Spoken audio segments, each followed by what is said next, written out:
on the 5-year anniversary of Keith Kumasen Abbott's death. Hi, my name is Persephone Abbott, and I am the daughter of Keith Kumasen Abbott, the poet, writer, and artist. Keith died on August 26, 2019, as a result of a sequence of heart attacks. In the last 5 years of his life, he had spiraled into dementia. It was painful for his friends and family to see and hear the loss of his faculties. My father was quite intelligent and a very witty person. Words were his world. I did not witness my father's descent into dementia, and I was only told of his difficulties in 2018, a year before his death. Because of the toxicity of my mother towards her own family members, including myself, I decided somewhere around 2008 to go no contact with my parents. A difficult decision, and one that was a long time coming, and one that I'd fought against for many, many years.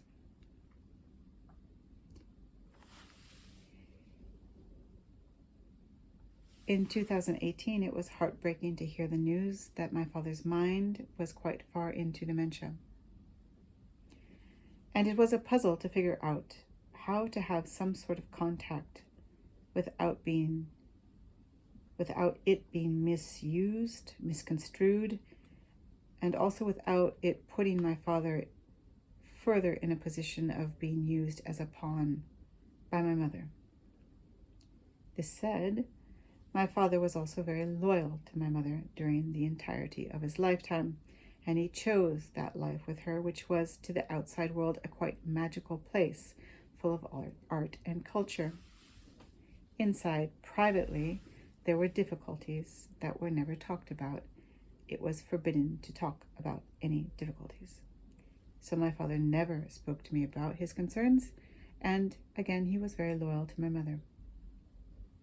And I have to respect his choice.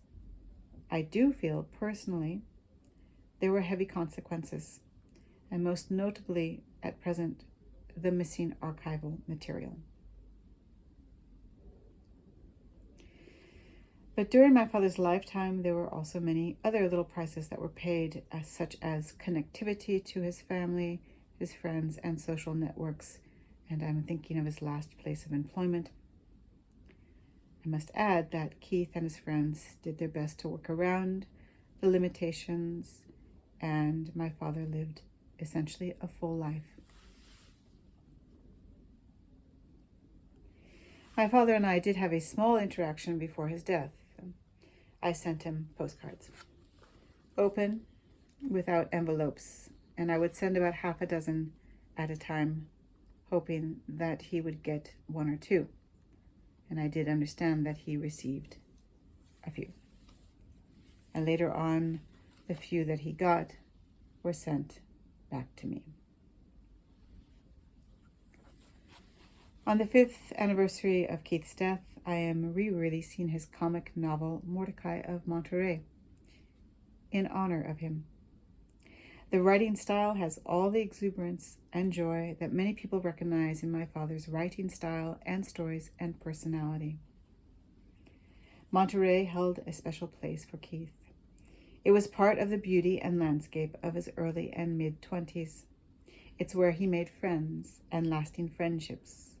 It's where his first book of poems was published. His ashes were scattered in Monterey Bay.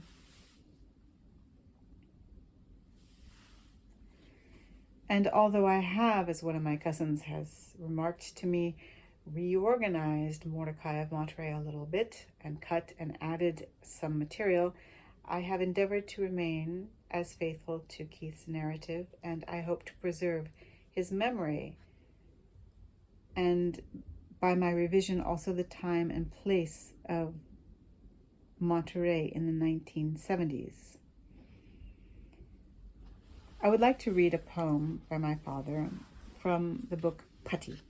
And Putty was published in 1971, and he always had a little funny drawing. So here's a little drawing that's on the cover page. I'd like to read the poem Traffic. Traffic by Keith Kumasen Abbott. I was crossing a busy boulevard in Golden Gate Park. As I reached the yellow line, the cars behind me were moving, and I thought I saw a penny on the street, bent down to pick it up. But it wasn't a penny, just a spot. And I turned full circle and started off for the other side, thinking, if I live through this, I'll tell the bystanders I thought I dropped my keys.